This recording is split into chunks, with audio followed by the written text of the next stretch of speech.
What do you think is the worst investment mistake you can make in 2024? Any guesses?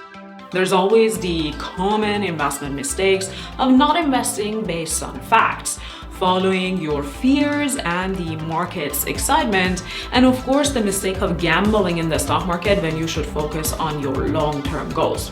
Those are all very bad mistakes, but they are not specific to 2024. There is one fundamental change in the structure of our economy and capital markets that creates a unique opportunity in the market in 2024. Not recognizing that opportunity and not adjusting your investments and portfolios based on it is the worst mistake in 2024. Howard Marks, the co-founder of Oaktree Capital, a $160 billion asset management firm, is the first person who brought this mistake to my attention. Since then, many top investors in Wall Street have discussed the same mistake. Let's talk about that.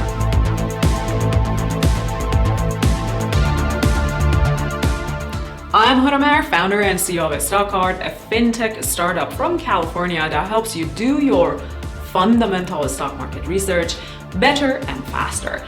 On this show, I share detailed fundamental analysis like today's episode and fascinating money-related stories like last week's episode on government shutdowns. If you are new here and you want to get better with your money, join us by subscribing. Before we get to the worst investment mistake you can make in 2024, let's discuss the structural change in the market and our economy that can cause us to stumble and make that worst mistake in 2024. The most prominent change in our economy and the stock market, of course, has been the rapid interest rate hikes by the Fed. We all know that the interest rate hike swept the stock market out of cash, created massive scare, and shifted investors away from risky high growth stocks. But the stock market wasn't the only one that structurally changed. The bond market was also drastically altered due to the same interest rate hikes. As the rates went up, so did the yield on new bonds issued by the government and corporations. For example, the 10-year Treasury bond yield rate reached almost 5%. As the interest rates and yields go up, the price of previously issued bonds at lower yield goes down because investors now have the option of buying higher yield bonds. That's what happened in 2022 and early 2023, and it is part of the context we need to know to discuss the first part of the worst mistake we can make in 2024, which is ignoring the bond market and is staying invested in the stock market only. Sure, the stock market is more fun and there is so much to do, learn, and discuss, but when you can buy government-issued bonds at 4 to 5%, such a return on investment is comparable to an average return of the stock market, especially if you consider the fact that the capital gain on your government bonds doesn't qualify for state and local taxes. Even if the bond prices go down, you can hold on to your bonds until their maturity date and you'd get paid all your money and cash in all your interest checks too. It's no news that in recent weeks and after several interest rate hikes, the dust is settling and things are changing again. The new economic data, such as the inflation figures, showed the Fed's efforts to bring down inflation rate are starting to pay off, and there might be no need for additional rate hikes, which is good news. The interest rate may stop at its current level and gradually even come down from here. This means the yield investors expect from future bond issuances can go down, and the current higher yield bonds will be more in demand and higher in price. We already see the early signs of that change in the market. Short to long-term treasury notes and bonds yields are going down, and the price of already issued and circulating bonds are going up. Buying bonds now may be a good strategy, assuming that the interest rates hang around at the current rate and then decline gradually. You get paid a higher yield, and the value of your bond can go up because of the demand for your relatively higher yield bond can go up with it. Ignoring the bond market, especially not investing in some high yield treasury bonds with 4.5 to 5% yield now and in early 2024 can be a terrible mistake you can make. But that's not all. There's even another part to the worst investing mistake in 2024. If you take investors' overall sentiment about the Fed's future actions and the broad consensus that the Fed stops to hike rates now and combine it with the fact that the stock market has had a relatively great year, with the Nasdaq being up by more than 30% year to date in 2023, you could assume that the effect of high interest rates on the market has already been felt. Things are going to be great from here. However, it is very unlikely that the Fed will return to zero interest rate anytime soon. This means the cost of borrowing money for individuals and, more importantly, corporations will stay high compared to the last decade. Despite popular opinions, the effect of higher interest rates on individuals and, more importantly, for investors, the impact on corporations' borrowing cost is only starting to appear in the market now. It will be even more prominent in 2024. There lies the context for the worst investment mistake you and I can make in 2024. There's a highly insightful podcast episode on Oaktree Capital's website in which Howard Marks, co-founder of Oaktree, and his head of performing credit, Armen Panasinian, discussed this topic. I leave a link to it in the show notes, and I highly recommend you listen to that podcast. But let me break down what I've learned from that episode and my other research on this topic.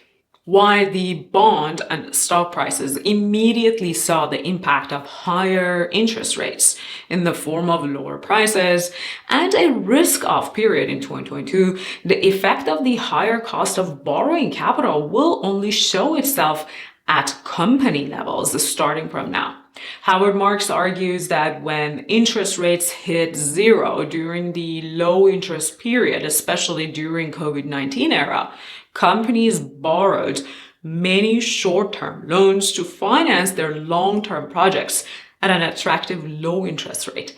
As those short-term, low-cost fundings dry, companies will look for new financing or refinancing their existing loans. Only then will we see the widespread impact of higher interest rates on companies, corporate bonds rates, and companies in distress who cannot afford to pay their loan interests.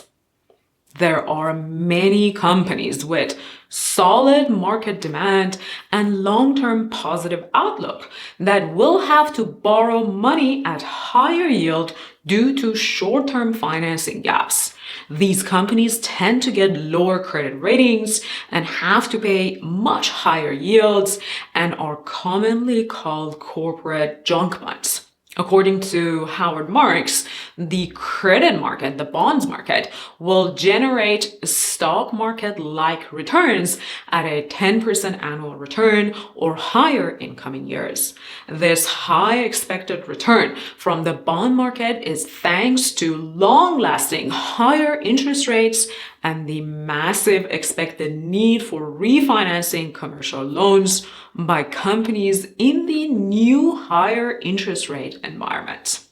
Therefore, the worst investment mistake you can make during 2024 is assuming that the impact of high interest rates is broadly over and forgetting about high yield interest rate opportunities in the bonds market. You and I need to figure out how to find high yield corporate bonds to invest in. Generally, investing in individual corporate bonds requires a significant amount of capital. They are rarely available at small denominators for you and me to buy them directly from our brokerage. But luckily, there is an ETF for that. Some ETFs exclusively focus on high-yield corporate bonds. I'll show you how to find them if you go to your stock card account now. Come with me, let's show you how. Under the tools, pull up the ETF screener, and under the general filter section, look for the fund manager's strategy. You can see we have grouped ETFs into corporate bonds and high yield corporate bonds. Use this filter and add a few other ones that make sense to you. For example, I always look for ETFs with more than 1 year of investment history and more than $50 million in assets under management to filter out new and operationally unstable ETFs. There are other good filters to play with too. For example, pick low fee ETFs or filter out high risk ones. Those are ETFs that borrow a lot of money to boost their return or have a high turnover of assets. You should try it for yourself and find your own high yield corporate bond ETFs to invest in. I saved this one I just created and shared the link with you in the show notes so you can have a starting point for your research. By the way, if you are watching and listening before Monday, November 27th, 2023, 11:59 p.m., use promo code BESTPRICE23, all lowercase, to get 70% off a Stock Card's annual VIP plan.